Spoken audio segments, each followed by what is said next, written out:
মঙ্গলের ভোরে মঙ্গলময় বার্তা। 12 দিন রক্তক্ষয়ী পরিস্থিতির ইতি ঘটেছে ইরান ইসরায়েল যুদ্ধবিরতিতে। দুদেশই আপাতত যুদ্ধবিরতিতে রাজি হয়েছে। এই অবস্থায় মঙ্গলবার বিধানসভায় দাঁড়িয়ে যুদ্ধ নিয়ে বিবৃতি দিলেন মুখ্যমন্ত্রী মমতা বন্দ্যোপাধ্যায়। তার মন্তব্য, যুদ্ধ বন্ধে ভারতের উচিত সঠিক পদক্ষেপ করা, না হলে পৃথিবী ধ্বংস হবে, পরিবেশের জন্য মারাত্মক প্রভাব পড়বে।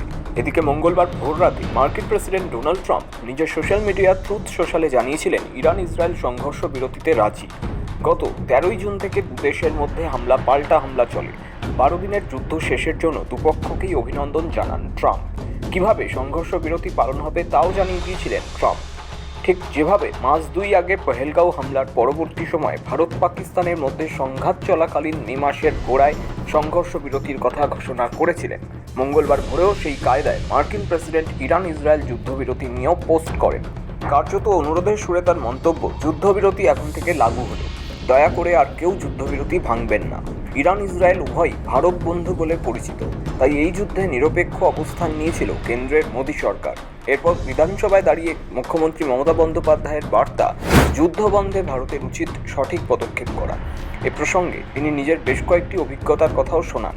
এও বলেন, এসব দেশের অভ্যন্তরীণ বিষয়, বেশি কিছু প্রকাশ্যে আনতে পারবেন না। বছর 3 আগে রাশিয়া ইউক্রেন সংঘর্ষের সময়ও মুখ্যমন্ত্রী উদ্বেগ প্রকাশ করেছিলেন। সেবারও কেন্দ্রের পদক্ষেপ বা সিদ্ধান্তের উপরই আস্থা রেখেছিলেন মমতা বন্দ্যোপাধ্যায়। আর ভারত পাক সংঘর্ষে তো পুরোপুরি কেন্দ্রের পাশে থেকে একতার বার্তা দেন। এবার মধ্যপ্রাচ্য জুড়ে যুদ্ধের ভয়ঙ্করতা রুখতেও কেন্দ্রের যথাযথ পদক্ষেপের কথা বলেন বাংলার মুখ্যমন্ত্রী। মমতা বন্দ্যোপাধ্যায় বলেন, যেভাবে গ্লোবাল ক্রাইসিস চলছে আর পরিবেশকে ধ্বংস করা চলছে তা নিয়ে উষ্মা প্রকাশ করেন মুখ্যমন্ত্রী। ভারত যে বরাবরই শান্তির পক্ষে, রাজীব গান্ধী প্রধানমন্ত্রী থাকাকালীন যুদ্ধ থামাতে কিভাবে উদ্যোগ নিয়েছিলেন সেই প্রসঙ্গ টেনে আনেন মমতা বন্দ্যোপাধ্যায়। সৌভিক চ্যানেলের রিপোর্ট, সময় কলকাতা।